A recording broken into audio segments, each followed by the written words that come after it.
Hello all, welcome back to another mini blog. ಪಾಂಡಿಚೇರಿಯಲ್ಲಿ ನಾವು stay ಮಾಡಿರೋ ಹೋಟೆಲ್ ಹೆಸರು ಬಂದು ಜಿಂಜರ್ ಅಂತ. ಇದು ತುಂಬಾ ಚೆನ್ನಾಗಿದೆ ಹೋಟೆಲ್. ಫುಡ್ ಮೇಂಟೆನೆನ್ಸ್ ಆ್ಯಂಬಿಯನ್ಸ್ ಕೂಡ ಚೆನ್ನಾಗಿದೆ. ಯಾರಾದರೂ ಪಾಂಡಿಚೇರಿಗೆ ಹೋಗ್ತಿದ್ರೆ ನಾನು ರೆಫರ್ ಮಾಡ್ತೀನಿ, ನೀವು ಕೂಡ ಸ್ಟೇ ಮಾಡ್ಬೋದು. ಪಾಂಡಿಚೇರಿಯಲ್ಲಿ ತುಂಬಾ ಬೀಚ್ಗಳಿದೆ, ಆದರೆ ನಾನು ಈ ವ್ಲಾಗಲ್ಲಿ ನಾವು ಯಾವ್ಯಾವ ಬೀಚ್ಗಳಿಗೆ ಹೋಗಿದ್ವಿ ಅನ್ನೋದನ್ನು ಹೇಳ್ತಿದ್ದೀನಿ. ಮೊದಲನೇದಾಗಿ ನಾವು ಹೋಗಿದ್ದು ರಾಕ್ ಬೀಚಿಗೆ. ಇಲ್ಲಿ ತುಂಬಾ ಕಲ್ಲುಗಳಿದೆ, ಅದಕ್ಕೆ ಇದನ್ನು ರಾಕ್ ಬೀಚ್ ಅಂತ ಕರೀತಾರೆ. ಮತ್ತು ಇಲ್ಲಿ ಲೈಟಿಂಗ್ಸ್ ಎಲ್ಲ ಹಾಕಿರ್ತಾರೆ.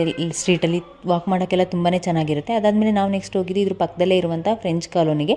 ಇಲ್ಲೂ ಅಷ್ಟೇ ಫ್ರೆಂಚ್ ಸ್ಟೈಲಲ್ಲಿರುವಂಥ ಮನೆಗಳನ್ನ ನೋಡ್ಬೋದು. ವಾಕ್ ಮಾಡೋಕ್ಕೆಲ್ಲ ತುಂಬಾ ಚೆನ್ನಾಗಿರುತ್ತೆ.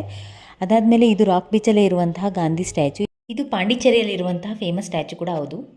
ನೆಕ್ಸ್ಟ್ ನಾವು ಹೋಗಿದ್ದು ಪ್ಯಾರಡೈಸ್ ಬೀಚ್. ಇದು ಪ್ರೈವೇಟ್ ಬೀಚ್, ಪಾರ್ಕಿಂಗ್ ಫ್ರೀ ಇರುತ್ತೆ. ಎಂಟ್ರೆನ್ಸ್ ಫೀಸ್ 70 ರೂಪೀಸ್ ಇರುತ್ತೆ. ತುಂಬ ಚೆನ್ನಾಗಿ ಮೇಂಟೆನೆನ್ಸ್ ಮಾಡಿದ್ದಾರೆ, ತುಂಬ ಕ್ಲೀನಾಗಿರುತ್ತೆ, ಚೆನ್ನಾಗಿ ಎಂಜಾಯ್ ಮಾಡ್ಬೋದು. ಗಾರ್ಡ್ಸ್ ಕೂಡ ಇರ್ತಾರೆ, ಕಳ್ತನ ಆಗುತ್ತೆ ಅನ್ನೋ ಭಯ ಕೂಡ ಇರಲ್ಲ. ಕೊನೆಯದಾಗಿ ನಾವು ಹೋಗಿದ್ದು ಸೆರೆನಿಟಿ ಬೀಚ್, ಸನ್ರೈಸ್ ನೋಡೋಕ್ಕೆ ಅಂತ ಹೋಗಿದ್ದು. ಇದಾಗಿತ್ತು ಪಾಂಡಿಚೇರಿನ ಮಿನಿ ಬ್ಲಾಗ್ಗಳು. Thanks for watching.